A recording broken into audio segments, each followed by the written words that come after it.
All right, so we're back for another deep dive. Yeah. And today we're going to be taking a look at a really intriguing second-round matchup in the NCAA tournament. We've got the 4-seed Maryland Terrapins taking on the 12-seed Colorado State Rams. Right. This game is set for Sunday, March 23rd, 2025. Sunday. At 7:10 p.m. Eastern Time Right. in Seattle. Okay. So to get ready for this one, we've got some great sources to draw from. Yep. We've got the University of Maryland Athletics website. Okay. We've got some news coverage from WTOP. And then we've also got Testudo Times. All right, cool. So we're really going to have a great sense of where Maryland's coming from in this matchup. Yeah, to really give us the full picture. Exactly. Yeah. So, Maryland's coming into this game with a 26-8 record. Right. And they're coming off a pretty decisive 81-49 victory over 13-seed Grand Canyon in the first round. Yeah. Now, this was more than just a win. Yeah. This was a statement game for the Terps. Yeah, it was a historical win. It was historic. You know, that 32-point margin wasn't just their biggest win of the season. Right. It was the largest margin of victory that Maryland has ever had in an NCAA tournament game. That's impressive. They broke a record that had stood since 2002. Yeah. I mean, that says a lot about just how dominant they were. They were really clicking. Mm-hmm. And not only that, but they shattered their season high for 3-pointers made in that game. Yeah, they were hot from beyond the arc. Yeah. I mean, really, it was just a sign that this team is peaking at the right time. Yeah, they're coming in hot. Exactly. So, So that's Maryland, and their kind of road here, coming into this game against Colorado State. right. And Colorado State got here by upsetting the 5-seed Memphis. Right. So you've got That was a big upset. Yeah. Definitely a big upset. You've got a Terps team that's riding high, coming off this historic win, and then you've got this Rams squad that just pulled off an upset. So I think this is going to be a really interesting matchup for a lot of reasons. Yeah, I think so too. As one of those classic, tournament dynamics where you have a high-powered offense. Right. Like right. Maryland going up against this team that's riding a hot streak. Right. So it's, a real clash of styles in a way. Yeah, absolutely. Yeah. So let's take a little bit closer of a look at this Maryland victory over Grand Canyon. Okay. We talked about that record-breaking margin of victory, but I thought their defense in that game was especially noteworthy. Oh, yeah. Their defense was stifling. Yeah, they held Grand Canyon to just 49 points. Right. Which, I mean... It was a defensive clinic. Yeah, it was. According to the University of Maryland Athletics site, that's the fewest points that the Terrapins have allowed in an NCAA tournament game since 1985. Wow. And it's the second fewest that they've ever allowed in a tournament. So really impressive stuff. That kind of defensive intensity, right? It could be a real X factor, especially this late in the tournament. Right. When you're going up against... Every possession counts. Yeah, every possession counts. Yeah. And it wasn't just the veterans that were stepping up for Maryland in this game. Yeah. Freshman Derek Queen had an absolutely incredible game. Oh, he was fantastic. Yeah, he had a double-double with 12 points and 15 rebounds. Yeah, and that was huge for them. Yeah. Thinking about Maryland's history in the tournament, that was the first double-double by a Terrapin freshman in the NCAA tournament since 2019. Wow. And those 15 rebounds were the most by any Terp in the tournament since 2010. Yeah. So for a young player to come in and have that kind of impact in his first tournament game really says a lot about his potential. Right. He looks like he's going to be a special player. He does. So, yeah. And then, of course, you can't overlook Selton Miguel. Right. Who was perfect from beyond the arc in that game. Yeah. 3 for 3 from 3-point range. Yeah. In an NCAA tournament game. That's incredibly efficient. That's huge. Yeah. The Maryland Athletics site actually pointed out that he's only the 5th Terrapin to shoot 3 for 3 from 3 without missing in an NCAA tournament game. So that's, those kinds of performances can really, change the momentum of a game. Right. It forced the other team to adjust. Yeah, absolutely. Their defensive strategy. Yeah. So, yeah, that was big for him. So, it seems like Maryland has a pretty good track record when it comes to these NCAA tournament openers. Yeah, they do. I mean, that experience has to count for something, right? Oh, it definitely does. Yeah. They've won 16 of their last 17 opening round games. Wow. A streak that goes all the way back to 1997. Yeah. So that kind of consistent success early in the tournament, right? It suggests that this program knows how to prepare and perform when it matters most. Yeah. Well, so let's kind of zoom out for a second and look at Maryland's overall tournament history. I mean, this is a program with a pretty rich tradition. Yeah, it is. Right. This is their 31st appearance in the NCAA tournament. Yeah. And they have a 45-29 overall record. Yeah. It's pretty good. Solid. Yeah. They've reached the Sweet 16 14 times. Yeah. They've been to the Elite 8 4 times. Yeah. And, of course, they have those 2 Final Four appearances, right, including that national championship. 2002. Back in 2002. Right. Yeah, so, that kind of historical success can really provide, a sense of confidence and expectation for the program. Yeah, absolutely. Yeah. And, this year they earned a 4 seed, which is their highest seed in quite a while. It is.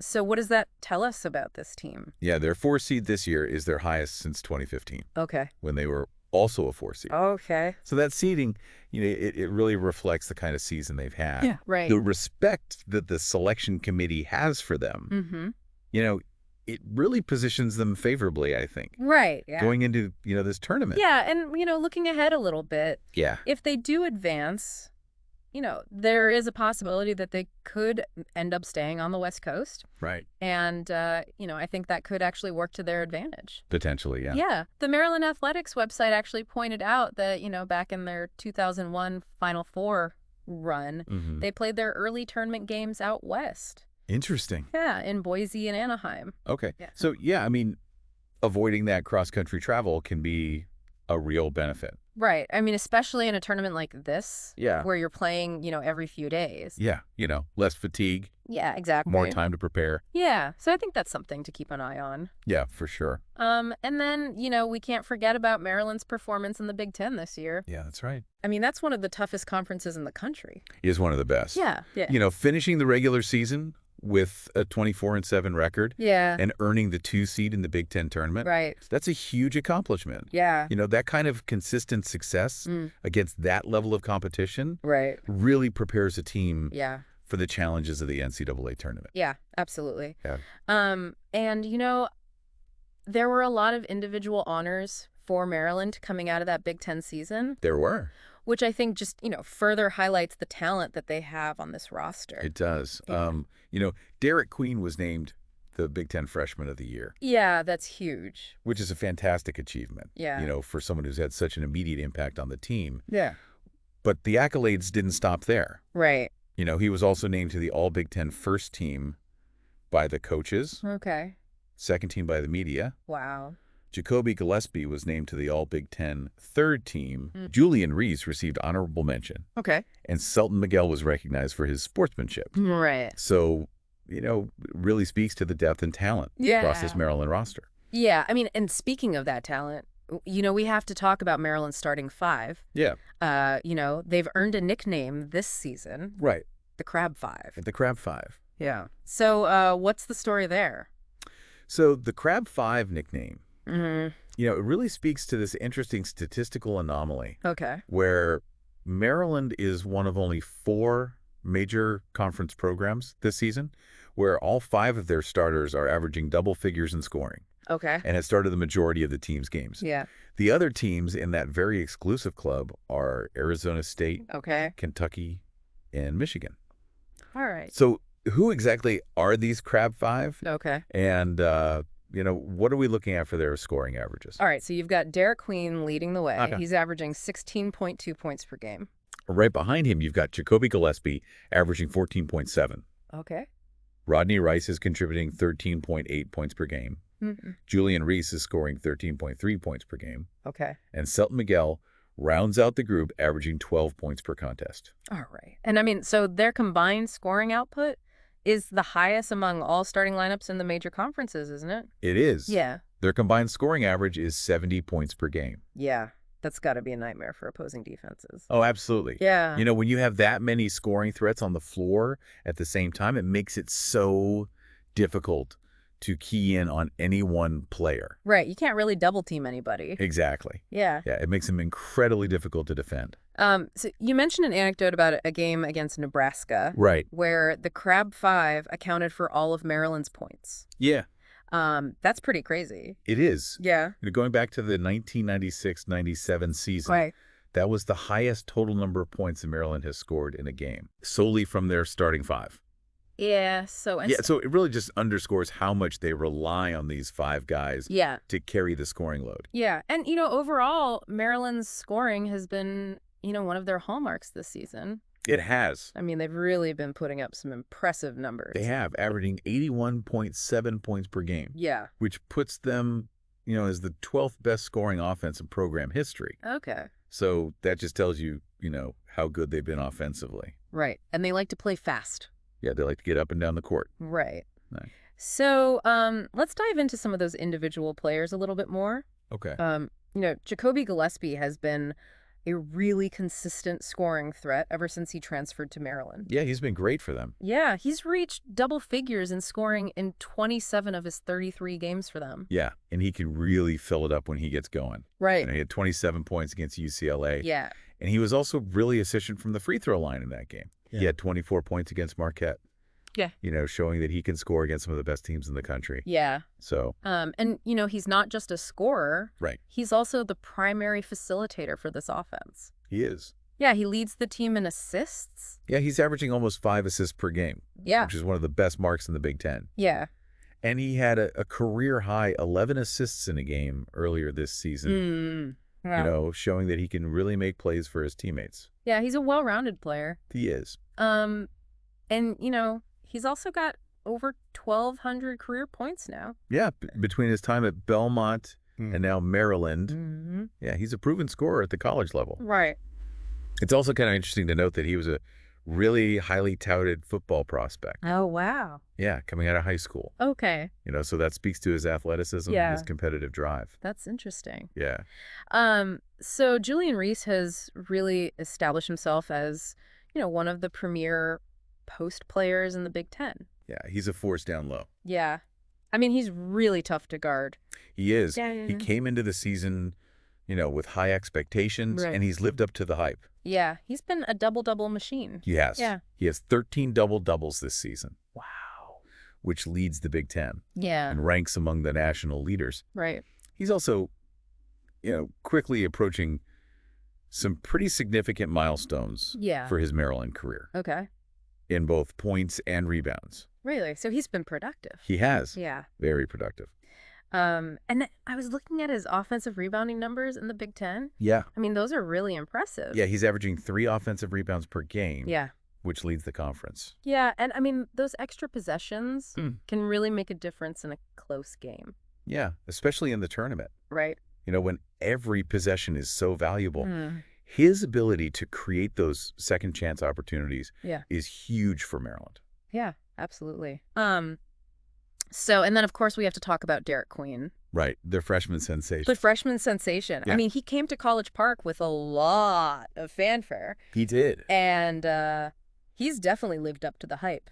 He has. I mean, leading the team in both scoring and rebounding as a freshman. Yeah. I mean, that's incredible. It's not easy to do. Yeah. Especially in a conference like the Big Ten. Right. He's averaging, over 16 points per game. Yeah. Which is one of the best scoring averages ever for a Maryland freshman. Okay. He's already had multiple 20-point games, including a big game on the road against Purdue. Yeah. And, he played really well in the Big Ten tournament, too. Yeah, he had a couple of big games in that tournament. He did. Yeah. So he's really stepped up when it's mattered most. And I was looking at his stat line from the Rutgers game. Oh, yeah. 29 points, 15 rebounds, and 5 assists. That's a monster stat line. It is. Especially for a freshman. Yeah. I mean, he became the first freshman nationally since 2002. Wow. To have a 25-15-5 game. Yeah. And only one of 3 players in the Big Ten to do it since 2008. Yeah. So that just shows you how rare that is. Yeah. What he did in that game. All right. So we've talked a lot about Maryland. Yeah, we have. Now let's shift our focus to their opponent, the 12-seed Colorado State Rams. Okay. Now, obviously our sources are a little bit Maryland-centric. Yeah. But, what can we learn about the Rams heading into this matchup? Well, Colorado State comes into this game with a 26-9 overall record. Okay. And a 19-4 record in the Mountain West Conference. All right. They're averaging 75.3 points per game. Okay. And they have an average point differential of plus 8.1. So what does that tell us? So for those who might not be familiar with point differential, it basically just measures the average margin of victory or defeat for a team. So in this case, it means Colorado State is outscoring their opponents by an average of 8.1 points per game. So they've been winning their games pretty handily. They have. Okay. They've been very consistent. Right. Yeah. And they're also coming into this game on quite a roll. Oh, yeah. They're red hot right now. Yeah. They're on a 10-game winning streak. Oh, wow. Heading into the NCAA tournament. All right. So that kind of momentum can be really dangerous. It can be tough to stop a team. Absolutely. When they're playing that well together. Yeah, it can be really tough. Yeah. So yeah. Who are some of the key players for Colorado State that Maryland's going to need to keep an eye on? Well, their leading scorer, rebounder, and assist man is Nick Clifford. Oh, okay. So he's clearly their go-to guy. Right. Another player to watch is Kyan Evans. Okay. Who's been on a really nice scoring run lately. Okay. You know, those are the two guys that Maryland's really going to have to focus on, I think. Right.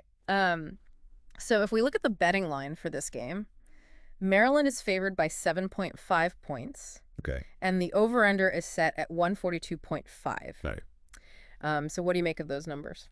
Well, that 7.5 point spread suggests that, you know, Vegas views Maryland as the better team. Right. But it's not a huge spread by any means. Right. You know, so it suggests that they're expecting a competitive game. Okay. And then that over-under of 142.5. Yeah.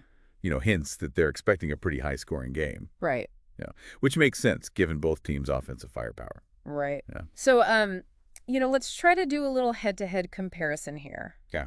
You know, based on the stats that we have available, you know, where do you see some potential key battles playing out? Well, on paper, Maryland has the more potent offense. Right. You know, they're averaging over 81 points per game. Yeah. While Colorado State's defense is giving up about 67 points per game. Right. So, you know, that's going to be an interesting matchup to watch. Yeah. Can Maryland's offense exploit Colorado State's defense? Exactly. Yeah. On the flip side, Colorado State's offense is averaging about 75 points per game. Right. Which is more than Maryland's defense has been giving up on average. Okay. So, you know, that suggests that Colorado State might be able to have some success offensively as well. Right.